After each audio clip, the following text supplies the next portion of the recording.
यहाँ का प्रयागराज में भी काफी बड़ी संख्या में श्रद्धालुओं के आने की संभावना है। इसलिए माघ मेले की व्यवस्था का भी निरीक्षण करने के लिए विशेष रूप से मैं यहाँ पर आया हूँ।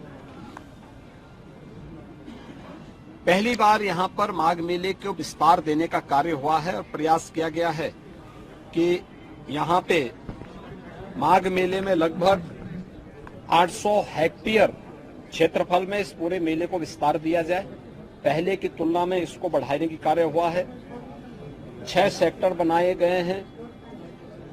पेंटून ब्रिज भी 6 इसमें बढ़ा करके तैयारी की गई है। इसके अलावा अन्य तमाम विभागों के द्वारा जो भी अवस्थापना सुविधाएं विकसित हो सकती हैं उनको यहां विकसित करने की कार्रवाई की जा रही है। अब तक लगभग हमारा अनुमान है कि 4000 के आसपास संस्थाएं इस पूरे आयोजन में यहां सहभागी बनेंगी और इन कार्यक्रमों के साथ जुड़ेंगी। इसके लिए चाहे वह चेकर प्लेट का हो, लगभग इसमें इसकी व्यवस्था भी लगभग 100 किलोमीटर के आसपास के दायरे में ये बिछेंगी। यहाँ पे जलापूर्ति के लिए जो व्यवस्था की जा रही है, लगभग 200 किलोमीटर की पाइपलाइन इस पूरे माघ मेला क्षेत्रफल में बसाने की व्यवस्था भी की गई है। 18,000 से अधिक एलईडी स्ट्रीट लाइट लगाने की व्यवस्था की जा रही है।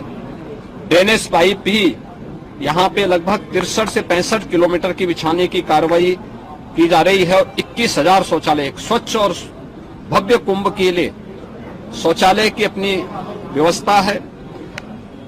यहाँ पे चिकित्सालय की व्यवस्था भी माघ मेला में आने वाले श्रद्धालुओं के लिए, कल्पवासियों के लिए की जा रही है।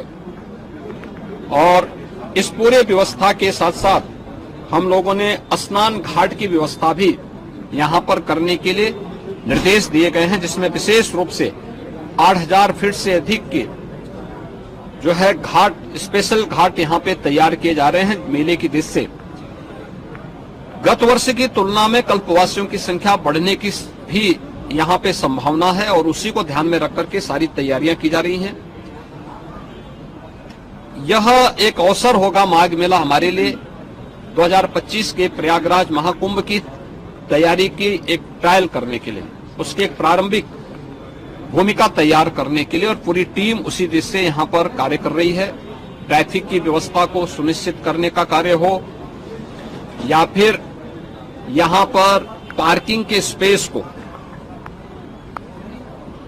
कोई भी श्रद्धालु को, कल्पवासी को कोई दिक्कत न हो, इसके लिए भी पूरी व्यवस्था और उस प्रकार के सुविधा देने के निर्देश यहाँ पर दिए गए हैं। मुख्य स्नान जो होंगे, मकर संक्रांति का पहला स्नान 15 जनवरी को होगा। पौष पूर्णिमा का जो दूसरा स्नान है यह यहाँ पर 25 जनवरी को होगा और इस दिन से कल्पवास भी यहाँ पे प्रारंभ होगा। मौनी अमावस्या 9 फरवरी को होगी। बसंत पंचमी 14 फरवरी को होगी। माघी पूर्णिमा 24 फरवरी को और महाशिवरात्रि 8 मार्च को संपन्न हो। ये आयोजन होंगे जो मुख्य 6 स्नान इस बार के इस पूरे माघ मेले के दौरान यहाँ पर देखने को मिलेगा। लगभग 2 महीने का ये पूरा आयोजन चलेगा और इसके लिए पूरा प्रशासन, पूरा शासन लग करके इस आयोजन को श्रद्धालुओं की सुविधा और आने वाले जो कल्पवासी हैं, साधु संत हैं और अन्य जो भी संस्थाएं हैं, उन सब के साथ बेहतर तालमेल करके इसको भव्य आयोजन के साथ आगे बढ़ाने का कार्य करेंगे। और आज उसी की समीक्षा करने के लिए मैं स्वयं यहाँ पे आया हूँ और मुझे विश्वास है कि प्रयागराज कुंभ 2025 के पहले बेहतरीन माघ मेले की सुविधा हम श्रद्धालुओं को दे करके प्रयागराज को स्वच्छता और भव्य कुंभ का संदेश